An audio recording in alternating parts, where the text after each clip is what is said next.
जब करोगे कुछ खास तभी रहोगे याद। जी हाँ, अपने जीवन में कुछ ऐसा अच्छा काम ज़रूर कीजिए जिससे आपको लोग याद करें, दिल से याद करें।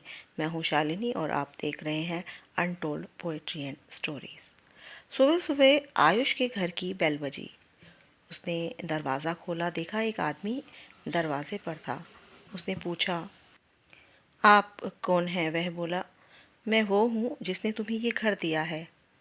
आयुष बोला, मैं समझा नहीं, ठीक से बताइए कि आप हैं कौन? वह अजनबी बोला, मैं वो हूँ जिसने तुम्हें धन दौलत दी, गाड़ी दी। आयुष बोला, आप मजाक क्यों कर रहे हैं? धन दौलत गाड़ी घर ये सब तो मैंने अपनी मेहनत से कमाया है और आप कह रहे हैं कि सब आपका है। क्या आप भगवान हैं? क्योंकि भगवान ही सबको देते हैं। वह अजनबी बोला, बिल्कुल सही समझा तुमने, मैं भगवान ही हूँ और सिर्फ आज के लिए तुम्हारे पास आया हूँ। मैं आज पूरा दिन तुम्हारे साथ रहूँगा, लेकिन सिर्फ तुम ही मुझे देख सकोगे। आयुष एकदम अचरज में था। उसे यकीन नहीं हो रहा था कि भगवान उसके सामने है। जैसे ही अपनी सोच से आयुष बाहर आया, भगवान से बोला, बिल्कुल भगवान जी, आप ही का दिया सब कुछ है। आप एक दिन क्या, पूरा जीवन मेरे साथ रहिए। भगवान बोले, बस एक दिन, सिर्फ मैं एक दिन तुम्हारे साथ रहूँगा। और ऐसा कहकर भगवान घर के अंदर आ गए। टेबल पर नाश्ता लगते ही आयुष टेबल पर आकर बैठ गया। जैसे ही वो खाना खाने लगा, उसे ध्यान आया कि भगवान भी सामने बैठे हैं। आयुष बोला, भगवान पहले आप भोजन कीजिए, फिर मैं करूँगा। भगवान बोले, बस तुम खाने से पहले मुझे याद कर लो, यही काफ़ी है। और एक कण अगर मेरे लिए निकाल दो तो वो ही मेरा भोजन हो जाएगा। आयुष ने ऐसा ही किया। नाश्ते के बाद जब आयुष गाड़ी से निकला तो भगवान भी गाड़ी में आकर बैठ गए। आयुष गाड़ी चला रहा था। आज उसने अपने सारे कामों पर संयम रखा हुआ था। वो कुछ भी ऐसा नहीं करना चाहता था जिससे भगवान की नज़रों में दोषी हो जाए। वो सारे रूल्स फॉलो कर रहा था। गाड़ी ड्राइव करते हुए फ़ोन भी इस्तेमाल नहीं कर रहा था। उसे पता था कि आज भगवान साथ हैं। ऑफिस जाकर वह बड़े शांत भाव से अंदर गया।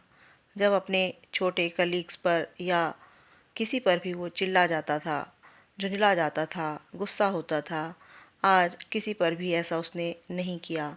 उसका व्यवहार बहुत शांत था, सभी से बड़े प्यार से बात की, जबकि वो बात बात पर बहुत गुस्सा करने का आदी था। आज आयुष ऐसा कुछ भी नहीं कर पा रहा था, क्योंकि उसे हर पल लगे जा रहा था कि भगवान उसके साथ हैं, उसे देख रहे हैं। शाम को आयुष और भगवान दोनों घर आ गए। माँ ने फिर डिनर लगा दिया। जब आयुष सोने लगा तो उसने फ़ोन भी साइड में रख दिया। आज उसे किसी और की आवश्यकता नहीं थी। जब भगवान उसके साथ थे तो उसे किसी और सहारे की ज़रूरत रह नहीं गई थी। भगवान के रहते किसी और की चीज़ की ज़रूरत महसूस ही नहीं हो रही थी। उसने भगवान से कहा, आप भी सो जाइए भगवान। भगवान बोले, मैं पूरे संसार का ध्यान रखता हूँ, तुम आराम से सो जाओ। आज आयुष का मन बहुत ही शांत था। वह बहुत गहरी नींद सोया। सुबह जब उठा तो वहाँ भगवान तो नहीं थे, पर कुछ उसके साथ जो कल हुआ उसे याद करके उसने महसूस किया कि भगवान तो सदैव ही हमारे पास होते हैं, बस हम उन्हें देखना ही नहीं चाहते। हम अपने कामों में व्यस्त रहते हैं। इस कहानी का आयुष हम में से ही हर एक है।